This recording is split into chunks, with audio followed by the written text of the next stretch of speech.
الحمد لله نحمده ونستعينه ونستغفره ونؤمن به ونتوكل عليه ونعوذ بالله من شرور أنفسنا ومن سيئات أعمالنا من يهده الله فلا مضل له ومن يضلل فلا هادي له ونشهد أن لا إله إلا الله وحده لا شريك له ونشهد أن سيدنا ومولانا محمدا عبده ورسوله صلى الله تعالى عليه وعلى آله وأصحابه وبارك وسلم تسليما كثيرا أما بعد أعوذ بالله من الشيطان الرجيم بسم الله الرحمن الرحيم وعدت للمتقين الذين ينفقون في السراء والضراء والكاظمين الغيظ والعافين عن الناس والله يحب المحسنين صدق الله مولانا العظيم. دوستو بزرگوں، ایک صحابی ہیں حضرت انس رضی اللہ تعالی عنہ، انس بن مالک رضی اللہ تعالی عنہ، انہوں نے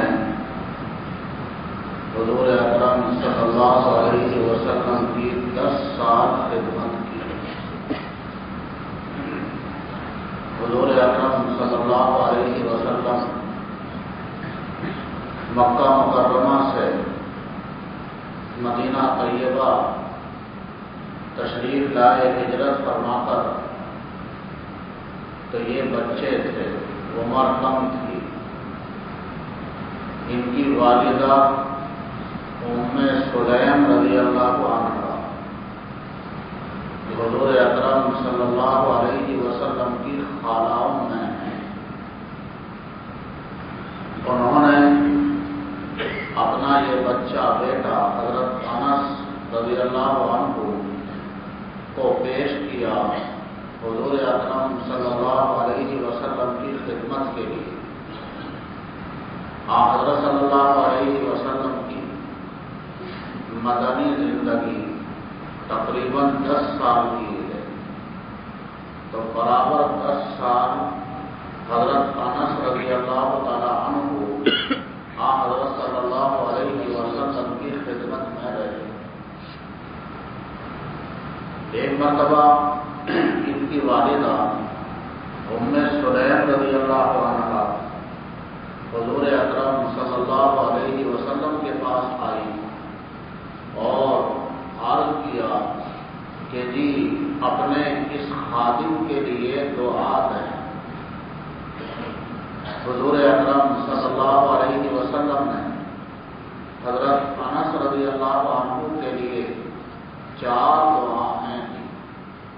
یا اللہ اس کی عمر میں برکت عطا فرما، یا اللہ اس کی اولاد میں برکت عطا فرما، یا اللہ اس کے مال میں برکت عطا فرما، یا اللہ اس کی مغفرت فرما.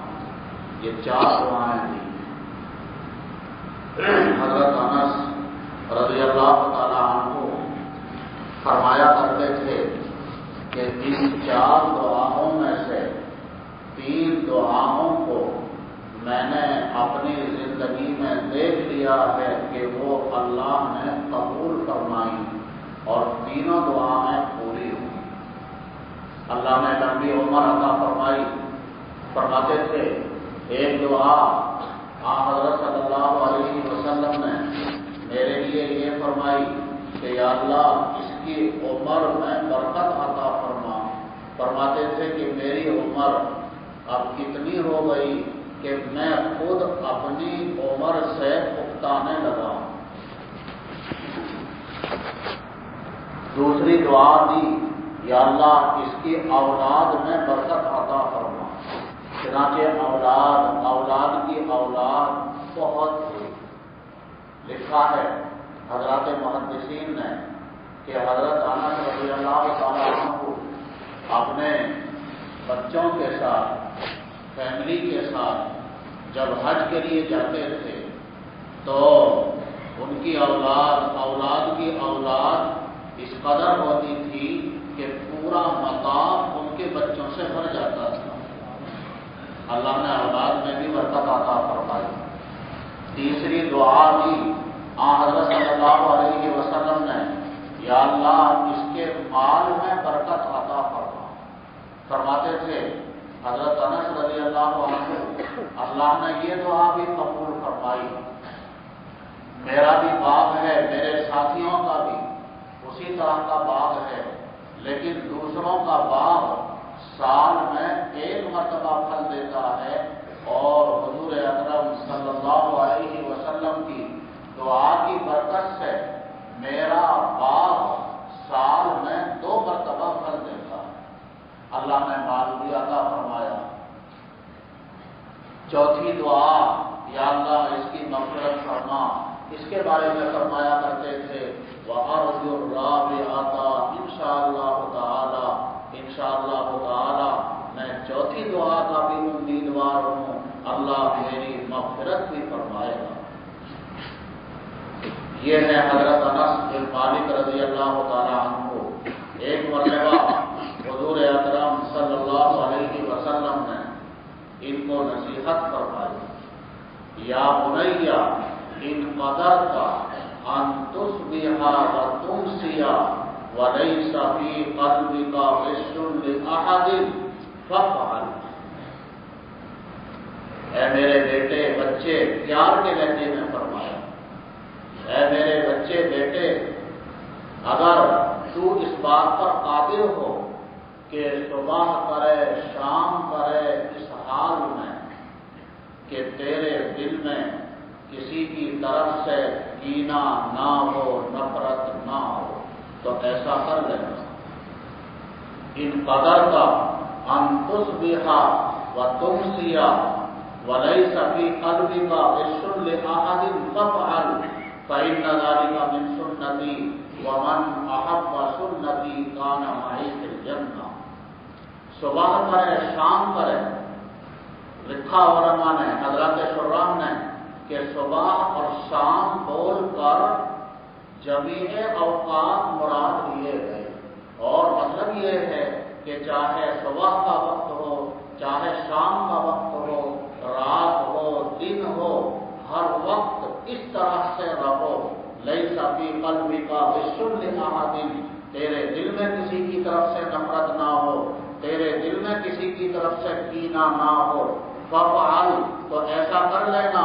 فإن ذلك من سنتی، کیونکہ اپنے دل کو سب کی طرف سے صاف رکھنا یہ میری سنت ہے.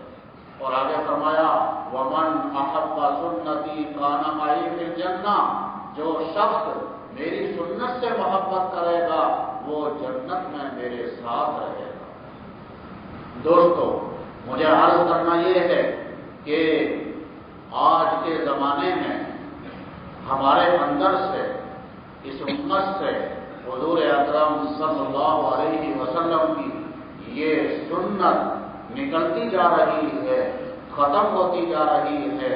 آقا صلی اللہ علیہ وسلم نے نہایت اہمیت کے ساتھ اپنے خادم خاص کو یہ نصیحت فرمائی اور مژدہ سنایا، اپنے دل کو سب کی طرف سے صاف رکھنا، کسی کی طرف سے کینہ، نفرت، عداوت نہ رکھنا. یہ میری سنت ہے، جو میری سنت کو اختیار کرے گا وہ جنت میں میرے ساتھ رہے گا.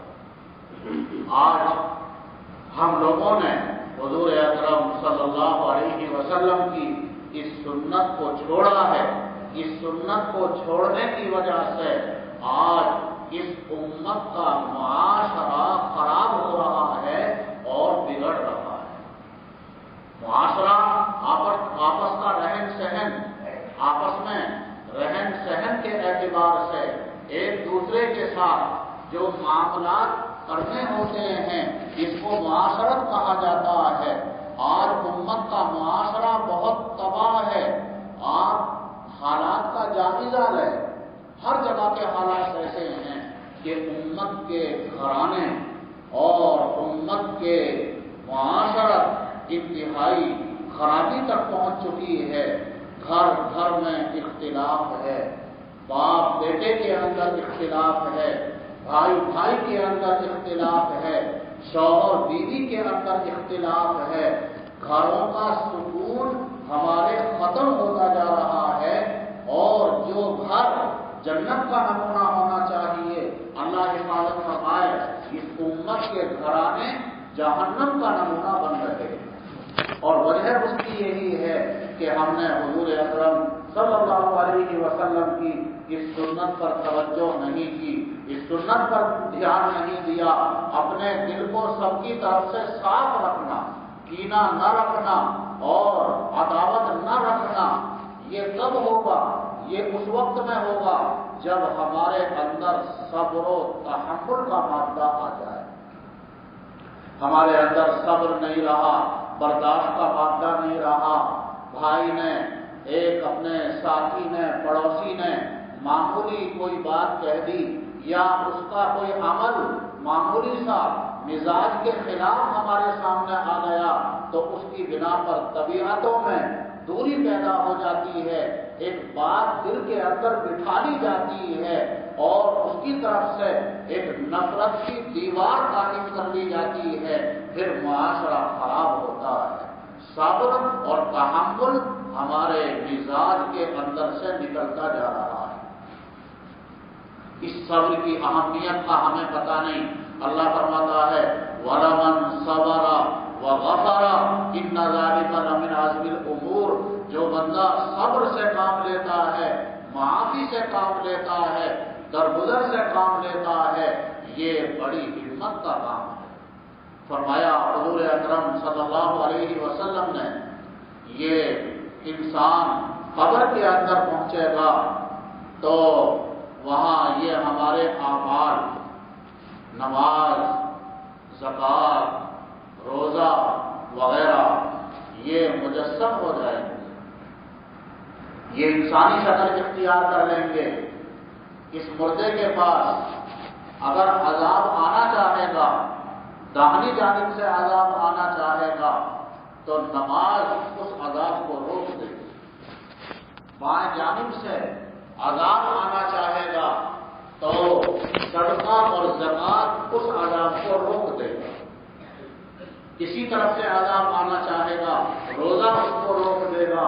کسی طرف سے عذاب آنا چاہے گا، اخلاص کے ساتھ حج کیا ہے، حج اس عذاب کو روک دے گا۔ قرضے کے یہ اعمال اس بندے کے اوپر سے عذاب کو ہٹا دیں گے۔ یہ صبر فرمایا آقا صلی اللہ علیہ وسلم نے، یہ صبر وہاں قبر میں ایک کونے کے اندر کھڑا رہے گا۔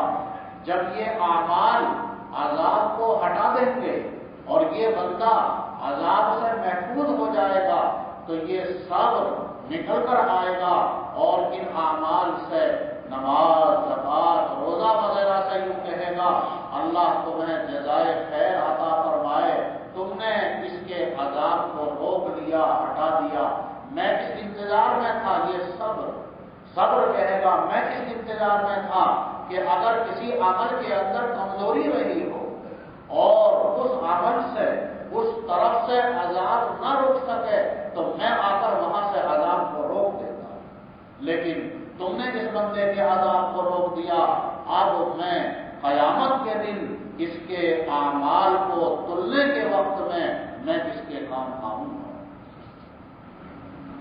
دوستو، یہ صبر، یہ تحمل آج ہمارے اندر سے کم ہو رہا ہے، اسی کی بنا پر ہماری معاشرت تباہ ہو رہی ہے، ہمارے گھروں کا سکون برباد ہو رہا ہے۔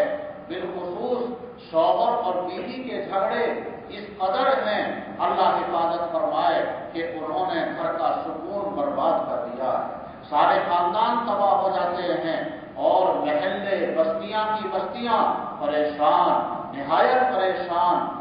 یہ بربادی آ رہی ہے۔ کیوں آ رہی ہے؟ اگر ہم حقیقت میں غور کریں، حالات کا ہم جائزہ لیں، شوہر بیوی کا تو کوئی مسئلہ اور اختلاف کی کوئی وجہ ہوتی نہیں۔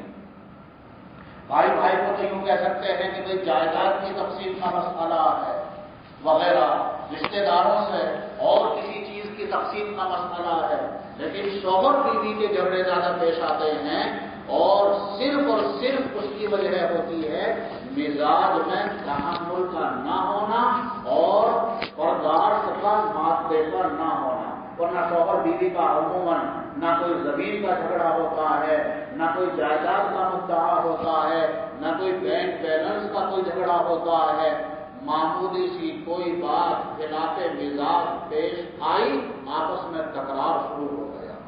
یہ تکرار بڑھتا ہے، ابتدا ہوتی ہے خلاف مزاج بات پر ذرا سا تحمل نہ کرنے سے، اس کے بعد شیطان ان کے معاملے کو اپنے ہاتھ میں لے لیتا ہے۔ یہ تکرار اتنا بڑھتا ہے کہ بہت سی مرتبہ تفریق کی نوبت آ جاتی ہے۔ اللہ حفاظت فرمائے۔ دوستو، اس کا سب سے بڑا نقصان ہمارے ان معصوم بچوں کی زندگی پر پڑتا ہے۔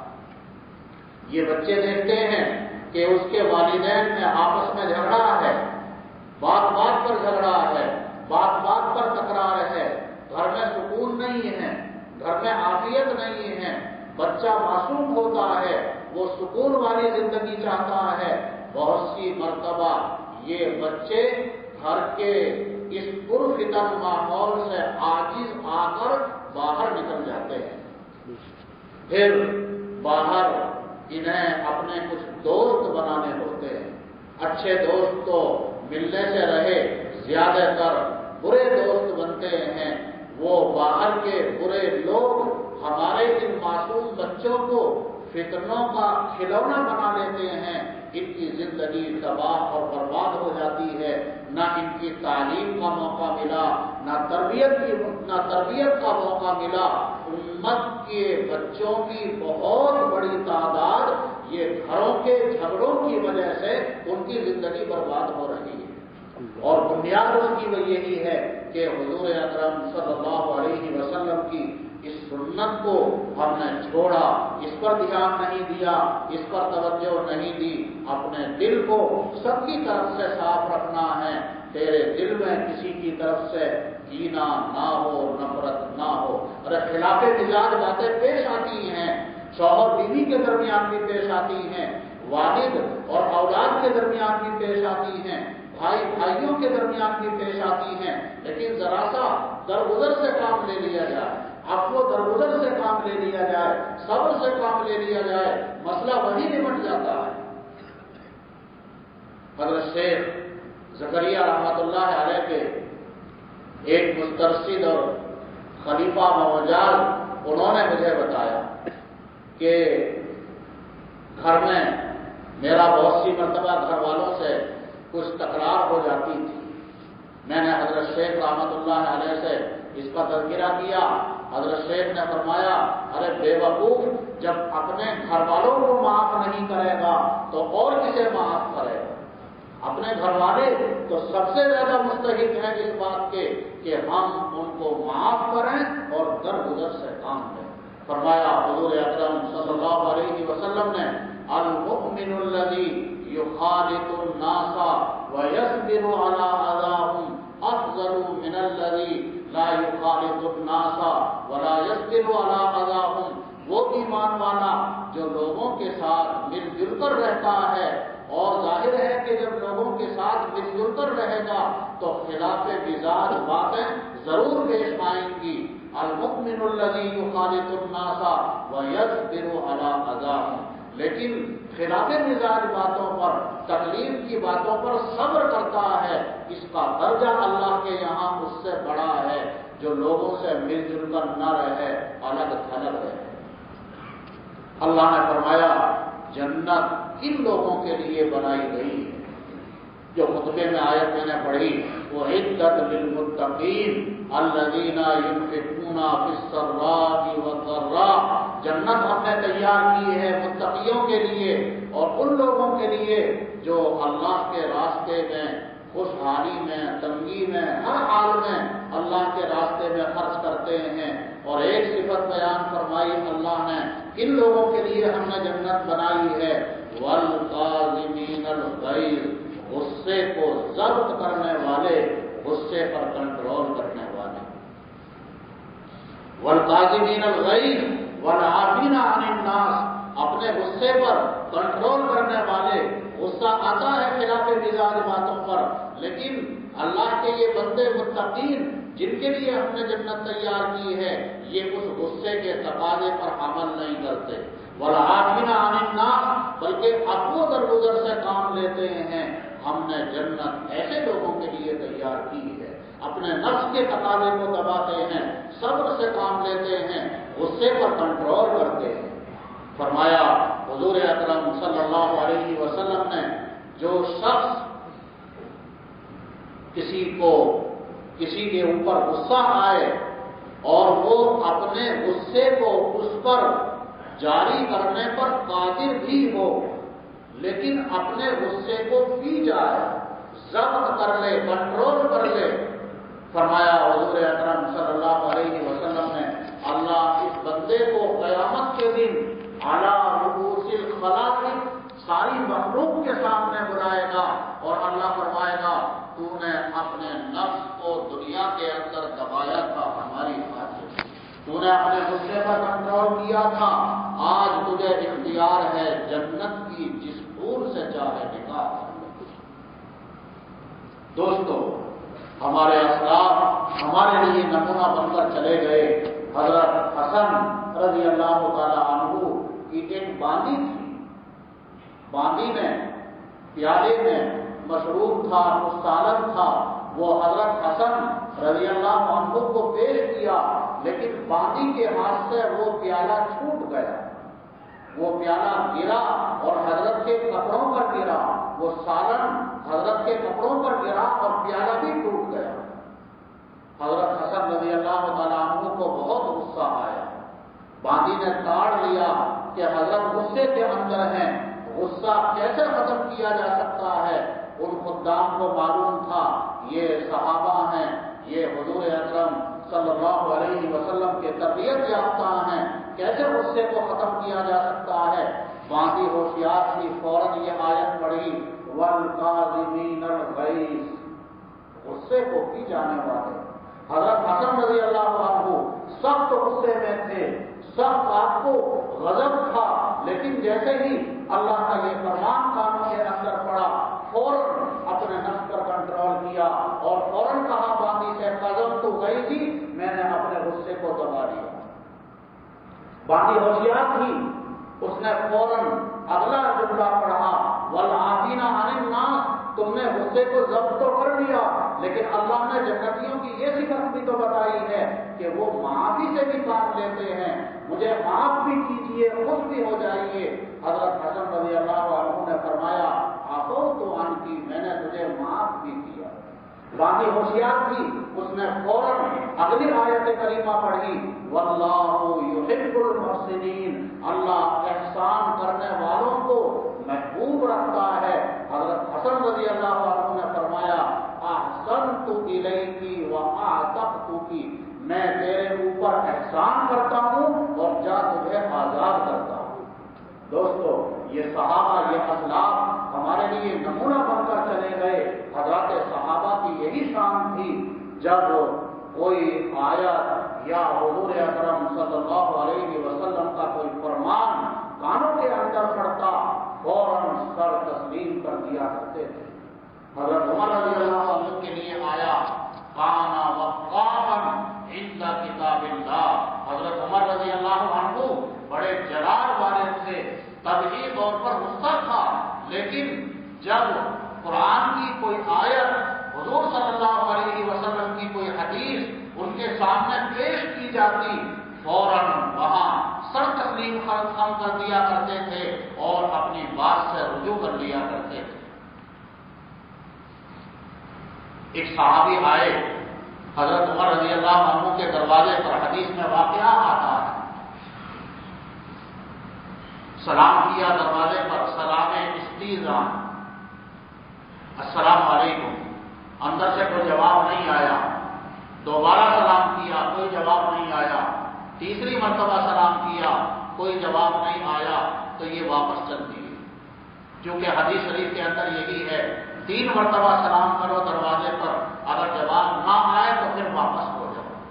یہ تیسری مرتبہ کا جو سلام تھا وہ حضرت عمر رضی اللہ عنہ کو کچھ محسوس ہوا تھا، یہ واپس جانے لگے، حضرت عمر نے خادم کو بھیجا کہ دیکھو کون ہے، دیکھا تو وہ واپس جا رہے تھے، بلوایا اور کہا کہ بھائی تم نے سلام کیا تھا لیکن پھر واپس کیوں چلے گئے؟ کہا کہ جی میں نے 3 مرتبہ سلام کیا تھا اور اندر سے کوئی جواب نہیں آیا تو پھر میں واپس ہو گیا، اس لیے کہ حضور اکرم صلی اللہ علیہ وسلم نے یہی حکم دیا۔ اتفاق یہ کہ حضرت عمر رضی اللہ عنہ کے ذہن میں یہ حدیث نہیں تھی، فرمانے لگے کہ تم حضور صلی اللہ علیہ وسلم کی طرف اس بات کی نسبت کر رہے ہو، اس پر گواہ پیش کرو۔ اب یہ صحابی آتے ہیں، پریشان ہوئے، معلوم نہیں کہ کوئی گواہ ملے گا یا نہیں۔ کسی اور صحابی نے حضور صلی اللہ علیہ وسلم سے یہ حدیث سنی ہے یا نہیں سنی نہیں معلوم۔ حضرات انصار ایک جگہ بیٹھے ہوئے تھے، ان صحابی نے آ کر یہ واقعہ وہاں بتایا، وہاں جو بڑے بڑے صحابہ تھے انہوں نے کہا کہ ہم نے بھی حضور صلی اللہ علیہ وسلم سے یہ حدیث سنی ہے اور ہم نے کہا جو چھوٹی عمر والا ہے اسے ہم تمہارے ساتھ بھیجتے ہیں، یہ جا کر تمہارے ساتھ گواہی دے گا۔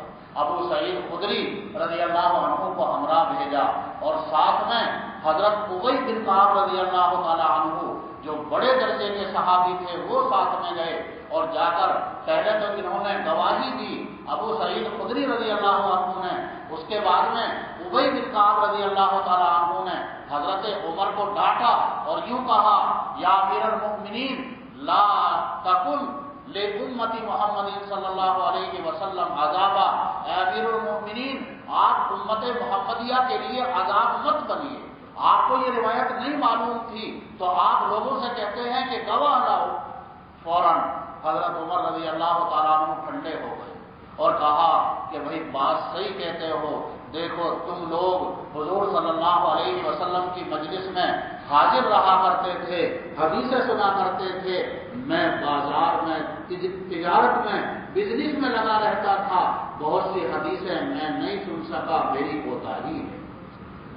یہ تھی دوستو صحابہ کی شان، اس لیے آقا صلی اللہ علیہ وسلم نے حضرت انس رضی اللہ عنہ کو یہ نصیحت فرمائی کہ تمہارا دل سب کی طرف سے صاف رہے، تمہارے مزاج میں صبر کا مادہ ہونا چاہیے، تحمل کا مادہ ہونا چاہیے، تو انشاءاللہ معاشرہ صحیح ہو جائے گا، گھروں کے اندر سکون پیدا ہو جائے گا۔ دوستو ایک واقعہ مختصر بتا کر بات کو ختم کرتا ہوں۔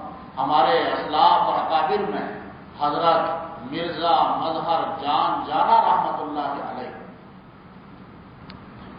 بڑے پائے کے بزرگ تھے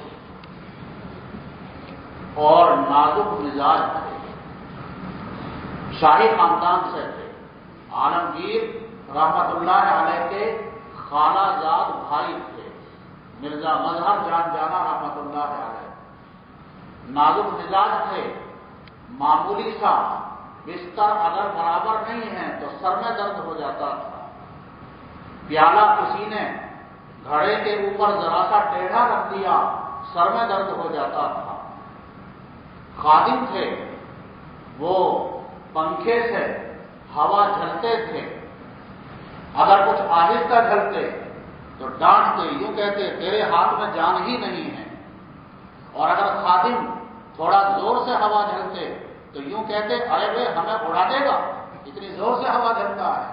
بہت نازک مزاج تھے لیکن بڑا مقام اللہ نے عطا فرمایا تھا۔ فرماتے تھے 30 سال میں مشائخ کی صحبت میں رہا اور اس کے بعد 30 سال برابر مجاہدے میں لگا رہا، اس کے بعد مجھے فناء تام حاصل ہوا ہے۔ اب لوگ آتے ہیں، مجھے سلام کرتے ہیں، مجھے بہت سی مرتبہ ایسا لگتا ہے کہ لوگ میری قبر پر سلام کر رہے ہیں۔ حضرت شاہ ولی اللہ رحمۃ اللہ علیہ نے فرمایا، مجھے روئے زمین کا کشف حاصل ہے۔ ساری زمین کے حالات میرے سامنے ایسے ہیں جیسے ہاتھ کی لکیریں سامنے ہوتی ہیں۔ اس وقت میں مرزا مظہر جان جانا سے بڑے مقام والا کوئی نہیں ہے۔ شاہ ولی اللہ رحمۃ اللہ علیہ نے فرمایا، کتنے بڑے مرتبے والے تھے۔ اللہ کی طرف سے الہام ہوا، فلاں عورت ہے، بہت بد اخلاق ہے، اس سے اگر نکاح کر لو اور اس کی بدخلقی پر صبر کرو تو تمہارا درجہ اور زیادہ اونچا کر دیں گے۔ چنانچہ اس عورت سے نکاح کیا، لیکن بہت بد اخلاق تھی، حضرت کو بہت تکلیفیں پہنچاتی، گستاخی کے کلمات کہتی، لیکن حضرت ہمیشہ اس کی باتوں کو سنتے اور کسی بات کا کوئی جواب نہیں دیا کرتے تھے۔ صبح میں خانقاہ سے گھر بھیجتے خادم کو کہ جا کر معلوم کرو کوئی ضرورت ہے، بازار سے کچھ لانا ہے وغیرہ، وہ ضرورت پوری کرو۔ خادم جاتا تو کہتا کہ حضرت نے بھیجا ہے، تو 10 باتیں پہلے سناتی، بنے بیٹھے ہیں حضرت، ایسے ہیں ویسے ہیں، لیکن حضرت کی تاکید ہوتی تھی کہ جو کچھ بھی وہ کہیں لیکن جواب نہیں دینا۔ ایک مرتبہ ایک خادم طالب علم افغانی تھا، ان لوگوں میں جلال ہوتا ہے، اتفاق سے حضرت نے اس کو بھیج دیا، جا کر کہا کہ حضرت نے بھیجا ہے، کوئی ضرورت ہے بتائیں۔ تو اسی طرح سے گستاخی اور گالی کے کلمات کہنا شروع کیے۔ اس کو جلال آ گیا طالب علم کو، خادم کو، اور یوں کہا کہ تم ہمارے شیخ کی بیوی ہے، اگر ہمارے شیخ کی بیوی نہ ہوتی تو ہم چھری سے تمہاری گردن کاٹ دیتے۔ حضرت کو کچھ احساس ہو گیا، فوراً بلوایا کہ بھائی اسے ذرا بلا کر لاؤ، اور پھر حضرت نے کہا ارے یہ تم نے کیا کیا؟ کہ جی حضرت آپ کو ایسا ایسا کہہ رہی ہے۔ حضرت نے فرمایا ارے اتنی مدت سے میں اس کی ان گستاخی کی باتوں پر صبر کرتا ہوں، اسی صبر کی برکت سے اللہ نے یہ مقام مجھے عطا فرمایا ہے۔ دوستو، اس لیے ہمیں توجہ دینی ہے اس بات پر، انشاءاللہ اپنے اندر صبر کا مزاج ہمیں لانا ہے، تحمل کا مزاج ہمیں لانا ہے۔ حضور اکرم صلی اللہ علیہ وسلم نے ارشاد فرمایا، پہلی امتوں کے اندر ایک شخص تھا، گنہگار تھا، تاجر تھا، لیکن اعمال کوئی خاص نہیں تھے، البتہ اپنے خادم کو یوں کہہ رکھا تھا کہ لین دین میں، بات چیت میں لوگوں کے ساتھ سختی کا برتاؤ مت کرنا۔ اگر ہمارا حق کسی کے اوپر ہے، اسے حق کو مانگنے میں سختی مت کرنا، بلکہ عفو و درگزر سے کام لینا۔ اس کا انتقال ہوا، صحیح مسلم شریف کے اندر روایت ہے۔ اللہ نے فرمایا کیا لائے دنیا سے؟ کہا یا اللہ میں تو کوئی عمل لے کر نہیں آیا، میری کوئی تیاری نہیں، بس اتنا تو ہے کہ میں لوگوں کے ساتھ نرمی کا برتاؤ کرتا تھا اور درگزر سے کام لیا کرتا تھا۔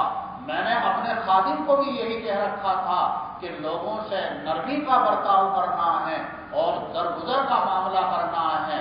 حق تعالیٰ شاہ نے فرمایا، آقا صلی اللہ علیہ وسلم نقل فرما رہے ہیں، اللہ نے فرمایا ارے یہ تو نے ہماری صفت کو اختیار کیا، معافی سے کام لینا، درگزر سے کام لینا، یہ تو ہماری صفت ہے، چل تیری ہم نے مغفرت فرما دی۔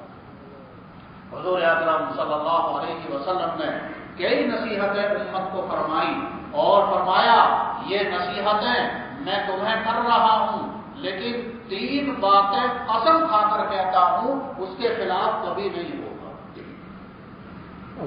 کئی نصیحتیں تو نارمل انداز میں فرمائی، اور 3 باتوں کے لیے ساتھ ساتھ فرمایا یہ میں نے نصیحتیں کر دی ہیں لیکن 3 باتیں ایسی بتاتا ہوں اس کے خلاف کبھی نہیں ہوگا. ما نقصت صدقۃ من مال، صدقے کی وجہ سے آدمی کا مال کم نہیں ہوتا، کبھی فرمایا اس کے خلاف نہیں ہوگا. وما زاد اللہ عبدا بعفو الا عزا، عفو درگزر کی وجہ سے اللہ بندے کی عزت کو بڑھاتا ہے.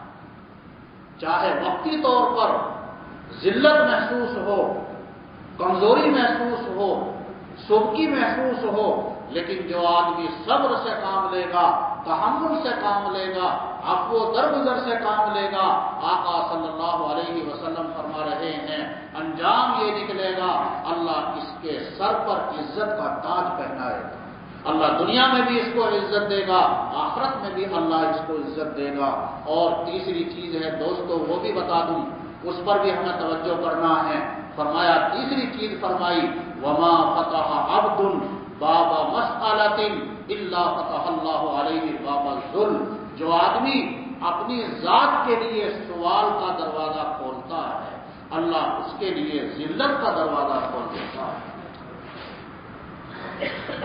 ہمیں اللہ سے مانگنا ہے، اپنی حاجات کو اللہ کے سامنے پیش کرنا ہے، سائل نہیں بننا، سوال کا مزاج نہیں بنانا، اپنا مزاج بنائیے اللہ سے مانگنے. میں اپنی بات کو ختم کرتا ہوں. اللہ ہمارے اندر صبر کا مادہ پیدا فرمائے، تحمل کا مادہ پیدا فرمائے. سید الطائفہ حضرت حاجی امداد اللہ مہاجر مکی رحمت اللہ علیہ ہجرت کر کے تشریف لے گئے. کئی دن کے بعد مرتبہ فاقے ہوتے تھے. فرمایا خود واقعہ بیان فرمایا کہ ایک مرتبہ کئی دن کا فاقہ تھا. ایک میرا دوست تھا، میں نے اس سے کچھ قرضہ مانگا لیکن اس نے دینے سے انکار کر دیا. فرمایا حضرت حاجی صاحب رحمۃ اللہ علیہ نے، حالانکہ اس کے پاس پیسہ موجود تھا لیکن اس کے باوجود اس نے دینے سے انکار کر دیا. فرمایا کہ مجھے بہت احساس ہوا اور غم ہوا، اور غم اس بات پر نہیں ہوا، افسوس اس بات پر نہیں ہوا کہ اس نے کیوں نہیں دیا، بلکہ افسوس اس بات پر ہوا کہ جس ذات نے اس کو عطا فرمایا ہے اس سے کیوں نہیں مانگا، اللہ سے کیوں نہیں مانگا. فرمایا اس کے بعد میں اللہ نے فتوحات کا دروازہ کھول دیا. اس کے بعد تو یہ حال ہو گیا تھا حضرت حاجی صاحب کے دسترخوان پر 100 لوگ وہاں مکہ مکرمہ میں کھانا کھایا کرتے تھے. لیکن فرماتے تھے اللہ نے فتوحات کا دروازہ کھول دیا، لیکن جو بات اس وقت تھی جب فاقے ہوا کرتے تھے وہ بات بعد میں نہیں رہی. اس وقت میں اکثر ملائکہ کی زیارت ہوا کرتی تھی، ملائکہ سے باتیں کرنے کا موقع ملتا تھا، وہ بات بعد میں نہیں رہی. 3 باتیں قسم کھا کر ارشاد فرمائیں ما نقصت صدقۃ من مال، صدقے کی وجہ سے مال کم نہیں ہوتا. وما زاد اللہ عبدا بعفو الا عزا، عفو درگزر کی وجہ سے اللہ بندے کی عزت کو بڑھاتا ہے. وما فتح عبد باب مسألۃ الا فتح اللہ علیہ باب الذل، جو آدمی اپنے لیے سوال کا دروازہ کھولتا ہے اللہ اس کے لیے ذلت کا دروازہ کھولتا ہے. جس کی کبھی حاجتیں پوری نہیں ہوتی، اس کے بجائے ہم اپنا مزاج یہ بنائیں اللہ سے مانگنے کا بنائیں. وہ داتا ہے، سب کو دینے والا وہی ہے، اس کے خزانے لبریز ہیں. یہ اپنا ہم مزاج بنائیں، اللہ ہم سب کو اس کی توفیق عطا فرمائے. تو دوستو آج کی مجلس میں جو مجھے خاص طور پر کہنا تھا کہ انشاءاللہ ہم اپنا مزاج صبر والا بنائیں گے، آپ کو درگزر والا بنائیں گے. اسلام میں صبر و تحمل بڑی بنیادی چیز ہے. یہ صبر و تحمل کا اگر مزاج بن جائے تو اعمال اور اخلاق پر قابو پانا آدمی کے لیے آسان ہو جاتا ہے. اللہ ہم سب کو توفیق عطا فرمائے. وآخر دعوانا